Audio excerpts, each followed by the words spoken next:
तुम इससे चूल्हा बना लेना, ये चूल्हा फिर कभी नहीं टूटेगा, मैं चलती हूँ। बुढ़िया ललिता को मिट्टी देकर चली जाती है। ललिता उस मिट्टी से चूल्हा तैयार करती है। जैसे जैसे मिट्टी सूखती है चूल्हा खरे सोने की तरह चमचमाने लगता है। तभी रेवती टोकती है, ललिता बहू, ये चूल्हा कौन से अनोखी मिट्टी से बनाया है? देख, कुंदन की तरह चमक रहा है। खैर, अब खाना चढ़ा दे, राकेश भी लौटने वाला होगा। जी माँ जी।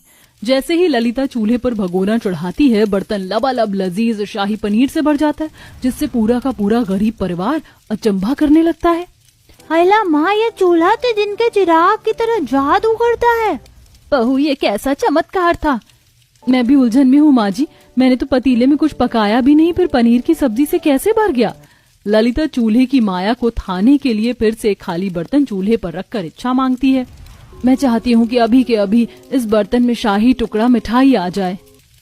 जादुई चूल्हा अपना चमत्कार दिखाता है और देखते ही देखते बर्तन स्वादिष्ट शाही टुकड़े से भर जाता है। सबकी आंखों में खुशियों की चमक छाई थी। इसका मतलब माँ जी, वो अम्मा भगवान का भेजा हुआ दूत थी जो हमारी परीक्षाएं लेने आई थी। देर ही सही बहू, ऊपर वाले की बरकत हमारे परिवार पर हुई है, तभी तो इस जादुई चूल्हे से हमें नवाजा है। बारी बारी से पूरा गरीब परिवार अपनी पसंद का खाना मांगता है। ए जादुई चूल्हे, मुझको मालपुआ और राज कचौड़ी खाना है। ससुर तरसते हुए जैसे ख्वाहिश जाहिर करता है। पूरा घर जादुई चूल्हे की सुनहरी रोशनी से प्रकाशमान होता और ढेर सारे मालपुए पकवान आ जाते हैं। कुछ देर बाद राकेश जब घर लौटता है तो उसे इस बारे में पता चलता है तो वह भी खुशी से फूला नहीं समाता है। ऐ मेरे जादुई चूल्हे, मुझ गरीब गृहिणी की सूनी रसोई को अनाज के भंडार से भर दो, ताकि आज के बाद मेरी रसोई में कोई कमी घटी ना रहे। तभी चूल्हे में से एक आनंद भरी आवाज आती है, जो हुक्म मेरे आका, भर जाए चावल, भर जाए आटा, आ जाए दाल, हो जाओ माला माल। देखते ही देखते ललिता की गरीब टूटी फूटी रसोई का नक्शा बदल जाता है। अनाज किस्म किस्म की दाल सब्जी भरपूरी से भर जाती है। ललिता, आज के बाद तुम्हारी रसोई के अन्न के खते सदा भरे होंगे, कोई कभी घटी तुम्हारे डेरे के निकट नहीं आएगी। मेरा इस्तेमाल कर और बदल लो अपनी तकदीर। अंत में ललिता सूझबूझ के साथ जादुई चूल्हे का सदुपयोग करती है और होटल खोल लेती है, जहाँ तरह तरह के खाना और व्यंजन खाने के लिए लोगों की भीड़ जुटने लगती है, खास करके उसके चूल्हे की रोटी खाने के लिए। शहर से अच्छे खासे संपत्ति वाले भी मीलों का सफर तय करके आते। इस तरह ललिता अपने परिवार के गरीबी दुख कष्ट को दूर करके एक सफल गृहिणी के तौर पर मिसाल कायम करती है। खाना बनाने का ऐसा गार्डन में तो मजा ही कुछ और है, लेकिन सर्दी भी है। ये तुम यहाँ क्या कर रही हो? भाभी वो मैं। ये गार्डन में खाना कौन बनाता है?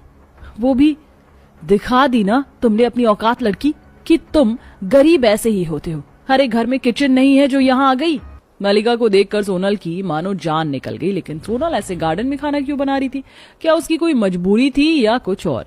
अब मलिका क्या करेगी? इतने सारे सवालों के जवाब जानने के लिए कहानी में पीछे चलते हैं।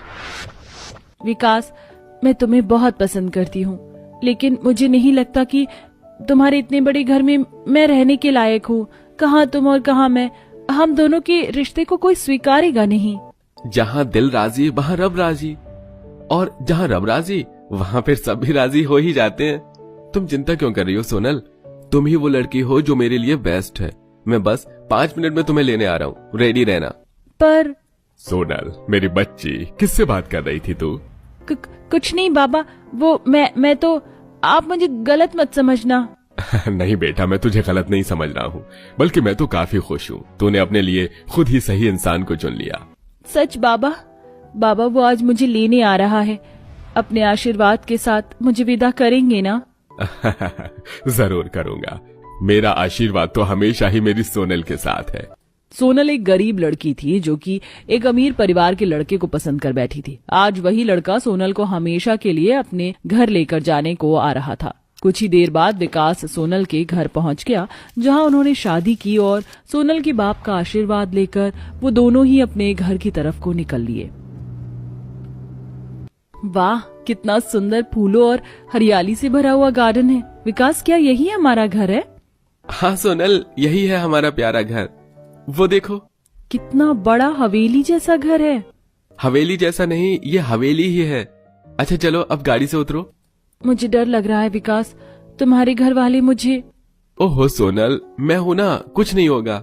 विकास ने सोनल का हाथ पकड़ लिया और वो उसे अपने घर के अंदर लेकर गया, जहां उसकी बहन ने अपने भाई को एक लड़की के साथ आते हुए देख लिया और उसने अपनी माँ और भाभी को इस बारे में बता दिया। अच्छा, तो तुम दोनों 4 सालों से एक दूसरे को जानते हो। तुमने मुझे इस लड़की के बारे में एक बार भी बताना जरूरी नहीं समझा विकास? माँ बस डरता था कि कहीं आप मना न कर दो। वैसे माँ सोनल बहुत अच्छी लड़की है, आपको कभी भी शिकायत का मौका नहीं देगी। आप इसे एक मौका दे दो। ठीक है, दे देती हूँ। वैसे भी अब तो कुछ और किया नहीं जा सकता है, आखिर सोसाइटी में हमारी भी कोई इमेज है।